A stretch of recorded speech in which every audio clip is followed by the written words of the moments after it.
Hi guys, welcome to fantasy novel. வாங்க கார்பன்ஸ் காதலோட அடுத்த அத்தியாயத்துக்குள்ளே போகலாம். மோனிஷாவின் மீதான மயக்கம். அத்தியாயம் 2. முத்தம் இருவருக்கும் ஒரு புதிய அனுபவத்தை ஏற்படுத்தியது. இருவரும் அதை இதுவரை அனுபவித்ததில்லை. ஆனால் இன்று இருவரும் தங்களை மீறி முத்தமிட்டு கொண்டனர். இருவரது மனதிலும் ஏதோ புதுவிதமான நடுக்கம், பயம், பதட்டம் என அனைத்தும் இருந்தது. அவைகள் அனைத்தும் இருந்தும் எதையும் அவர்கள் வெளிக்காட்டிக் கொள்ளவில்லை. மோனிஷா கார்த்தியின் மீது விழுந்திருந்தாள். கார்த்தி தரையில் இருந்தான். ஆனால் அவனுக்கு எழுந்திருக்க மனம் சுத்தமாக வரவில்லை. அதேபோல் அவன் மீது விழுந்த மோனிஷாவிற்கும் அவனை விட்டு எழுந்திருக்க மனம் வரவில்லை.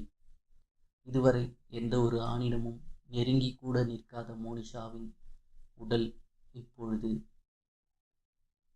ஒரு ஆணின் மீது படர்ந்து இருந்தது. இன்னும் திருமணம் ஆகாமல் எந்த ஒரு ஆணும் தன்னை விரும்பாமல் இருப்பதால் மோனிஷா தன் உடலை பற்றி அதிகம் சிந்திப்பாள். ஆனால் தற்பொழுது ஒரு ஆணின் அருகாமை அவளை அசைய விடாமல் செய்தது. கார்த்தியும் இதுபோல எந்த பெண்ணிடமும் நடந்து கொண்டதில்லை. அவன் அனைத்து பெண்களிடமும் மிகவும் ஜாலியாக பேசுவான். ஆனால் அவன் இதுவரை எந்த பெண்ணிடமும் தவறாக நடந்து கொண்டதில்லை. அதுபோல எந்த பெண்ணையும் அவன் தவறாக நினைத்ததும் இல்லை.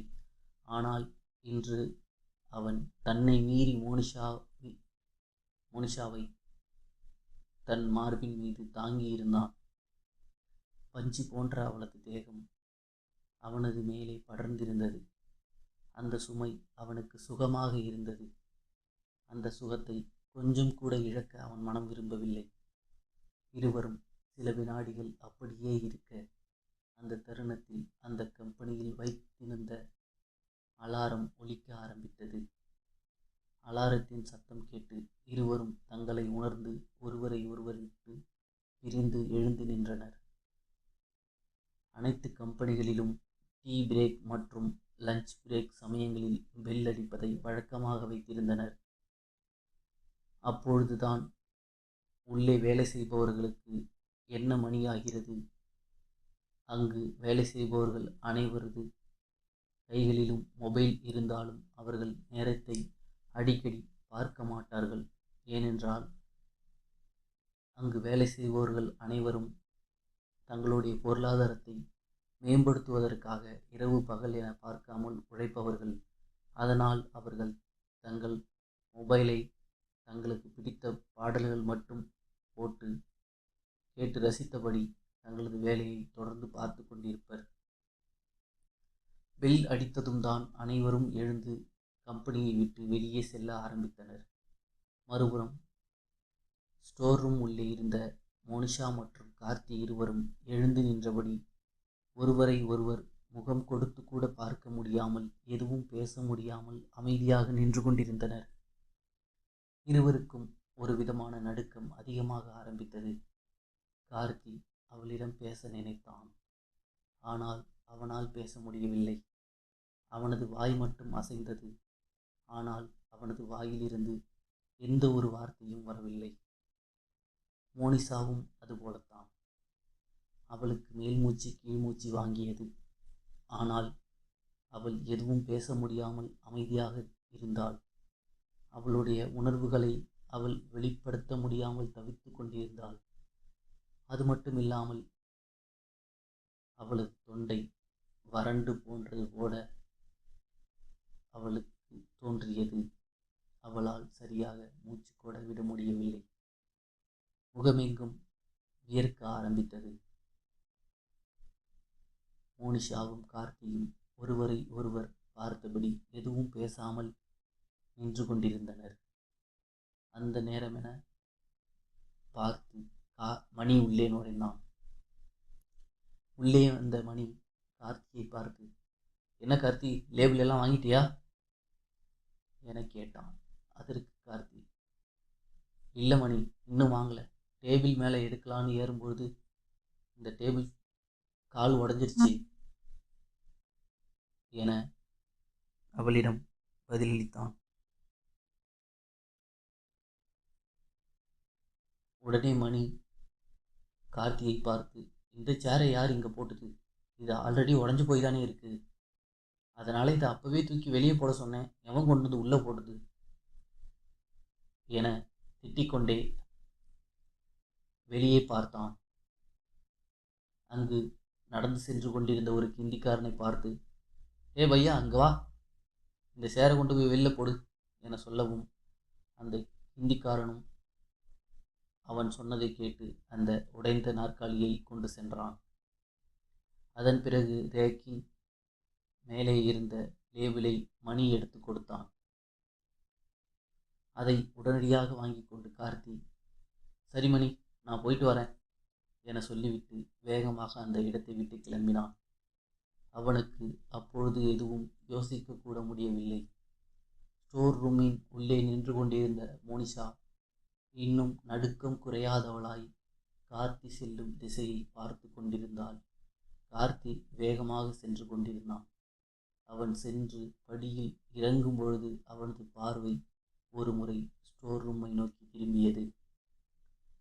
கார்த்தி மோனிஷாவை திரும்பி பார்த்ததும் மோனிஷாவிற்கு மிகவும் மகிழ்ச்சியாக இருந்தது. முதல் முறையாக தன்னை கொள்ளை கொண்டவன் கார்த்தி. அதனால் அவன் மீது ஏனோ அவளுக்கு தன்னை அறியாமல் ஒரு பிரியம் வர ஆரம்பித்தது. வேகமாக மாடியில் இருந்து கீழே இறங்கியவன் கிரவுண்ட் ஃப்ளோரில் நிறுத்தப்பட்டிருந்த தன்னுடைய கம்பெனி டிவிஎஸ் எக்ஸலின் அருகே சென்றான். கம்பெனியில் வேலை செய்பவர்களுக்கு ஒவ்வொரு யூனிட்டுக்கும் ஒரு டிவிஎஸ் எக்ஸல் வாங்கி கொடுத்திருந்தனர். அதனை வைத்துக்கொண்டு தங்கள் யூனிட்டுகளுக்கு தேவையான நூல் மற்றும் தையல் ஆடைகளுக்கு தேவையான பொருட்களை வாங்குவதற்கு சென்று வருவான் கார்த்தி. வேகமாக எக்ஸல் அருகே வந்தவன் தன்னுடைய பேண்ட் பாக்கெட்டில் வைத்திருந்த ஒரு கர்ச்சீப்பை எடுத்து தன்னுடைய முகத்தை துடைத்து கொண்டான். பிறகு அவன் அதே வேகத்தில் வண்டியை எடுத்துக்கொண்டு புறப்பட்டான். அவன் செல்லும் பொழுது அவனை மீறி சிரிக்க ஆரம்பித்தான். அவனது மனம் மிகவும் மகிழ்ச்சியாக இருந்தது. சற்று நேரத்திற்கு முன்பு நடந்த அந்த இன்பமான நிகழ்வை அவன் மீண்டும் மீண்டும் நினைத்து பார்த்து கொண்டிருந்தான். அவனால் அதை கொஞ்சம் கூட மறக்க முடியவில்லை. கார்த்தி சற்று கருப்பாக இருப்பான், மாநிலம். அதனால் அவனை ஒரு சிலர் கேலி செய்வர். அது மட்டும் இல்லாமல் ஒரு சிலர் காக்கா மாதிரி இருக்கான் என அவனது நிறத்தை கிண்டலடித்து பேசுவர். அதனால் அவன் தன்னை எந்த ஒரு பெண்ணும் விரும்ப மாட்டாள் என நினைத்து எந்த ஒரு பெண்ணின் மீதும் ஆசை கொள்ள மாட்டான். அதனால் அவன் அனைத்து பெண்களிடமும் சாதாரண தோழனாகவே பழக ஆசைப்படுவான். ஒரு சில அழகான பெண்களை பார்த்தால் அவன் தானாகவே அக்கா அல்லது தங்கை என உரிமையோடு அழைத்து கூப்பிட ஆரம்பித்து விடுவான். ஏனென்றால் நிச்சயம் அவர்களுக்கு தன்னை பிடிக்காது. எனவே நாம் அவர்களை சகோதரிகளாக பார்ப்பதே நமக்கு சிறந்தது என நினைத்து அவன் அவ்வாறு நடந்து கொள்வான்.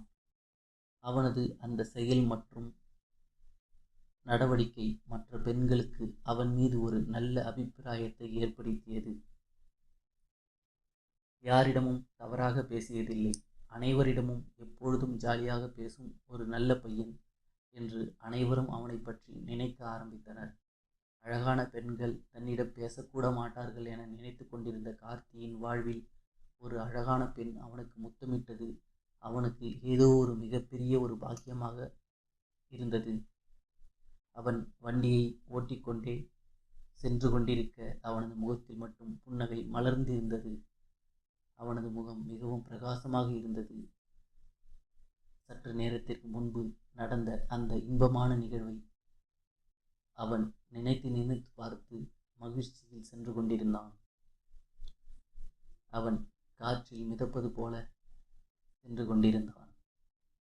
மறுபுறம் கம்பெனியில் மோனிஷாவும் கார்த்தியும் எந்த நிலையில் இருக்கிறானோ அதே நிலையில் தான் இருந்தால் மோனிஷாவின் மனமும் மீண்டும் மீண்டும் அந்த நிகழ்வை நினைத்து கொண்டிருந்தது. தன்னை அறியாமல் அவனுக்கு முத்தமிட்டதை நினைத்து அவளும் சிரித்து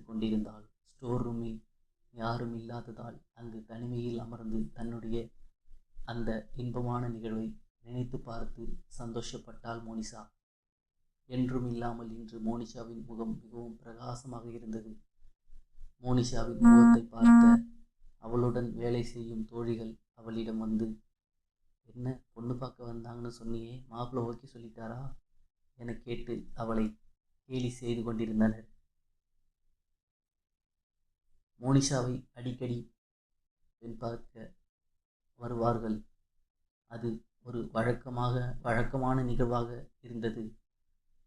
அதனால் அவளுடைய தோழிகள் அவளை கிண்டல் செய்து கொண்டிருந்தனர். மோனிஷா எதையும் வெளியே சொல்ல முடியாமல் தவித்து கொண்டிருந்தாள்.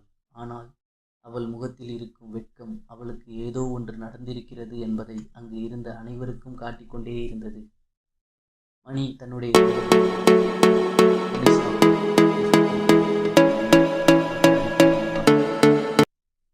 என்ன மோனிஷா, ரொம்ப சந்தோஷமா இருக்க போல, ஏதாவது ஹாப்பி நியூஸா என மணி அவளை பார்த்து கேட்க, அதற்கு அவள், அப்படியெல்லாம் இல்லை மணி, சும்மாதான் மொபைலில் வீடியோ பார்த்துக்கிட்டு இருந்தேன், அதனால் காமெடி பார்த்து சிரிச்சுக்கிட்டு இருந்தேன், மற்றபடி ஒன்றும் இல்லை.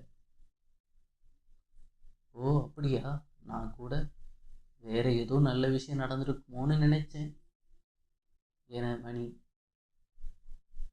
கூற, அதற்கு மோனிஷா, அப்படியெல்லாம் ஒன்றும் நடக்கல மணி, அப்படி நடந்தா உன்கிட்ட சொல்லாமல் இருப்பேனா என மோனிஷா சொல்லவும் மணி அவள் கூறுவதை கேட்டு அமைதியாக இருந்தான். மறுபுறம் கார்த்தி தன்னுடைய யூனிட்டுக்கு சென்றான். அங்கு அவனுக்காக காத்திருந்தார் அந்த யூனிட்டின் மேனேஜர் நேசமணி. ஏய், எங்கடா போன இவ்வளவு நேரம் என அவர் சற்று கோபமாக அவனை பார்த்து கேட்டார். சார், லேபிள் வாங்க தான் சார் போனேன், இப்போ தான் வாங்கிட்டு வரேன் என அவன் கூறவும், அதுக்கு இவ்வளவு நேரமா, இங்கே பக்கத்தில் இருக்கிற யூனிட்டுக்கு போயிட்டு வரேன்னு போனேன், இவ்வளவு நேரம் கழிச்சு வர என அவர் கேட்க, அதற்கு அவன், சார் நான் முன்னாடியே போயிட்டேன் சார், அவங்க லேபிள் எங்கேயோ வச்சுட்டு மறந்துட்டாங்க, அதுக்கப்புறம் தேடி எடுத்து கொடுக்க டைம் ஆகிடுச்சிங்க சார், அதனால தான் லேட்டு. சரி சரி, அந்த லேபிளை வாங்கிட்டு வந்துட்ட தானே? ஆமாம் சார், எல்லாத்தையும் வாங்கிட்டு வந்துட்டேன் என சொல்லிவிட்டு லேபிள்கள் அனைத்தையும் அவனுடைய மேனேஜர் நேசமணியிடம் கொடுத்தான். அதன் பிறகு அங்கு நடைபெறாமல் நின்று கொண்டிருந்த அனைத்து வேலைகளும் மீண்டும் வேகமாக நடைபெற ஆரம்பித்தன. அன்றைய நாள் முழுவதும் கார்த்தி மயக்கத்திலேயே இருந்தான். அவனுக்கு என்ன செய்வதென்றே தெரியவில்லை. அவனது மனம் மீண்டும் மீண்டும் மோனிஷாவை பற்றி நினைத்து கொண்டிருந்தது. மீண்டும் அந்த யூனிட்டுக்கு செல்ல வேண்டும், எப்பொழுது அதற்கான வாய்ப்பு கிடைக்கும் என நினைத்து கொண்டே அன்றைய நாளை கழித்து கொண்டிருந்தான். கார்த்தி தான் தற்போது வேலை பார்க்கும் இடத்தில் இருக்கும் ஸ்டோரில் அமர்ந்திருந்தான். அந்த நேரத்தில் அவனுடைய சியூஜி நம்பருக்கு கால் வந்தது. அதை பார்த்ததும் உடனடியாக அவன் அதை அட்டன் செய்து பேசினான். ஏனென்றால் அவனுக்கு ஃபோன் செய்தது அவனுடைய மேனேஜர் நேசமணி தான். சார் சொல்லுங்கள் சார்.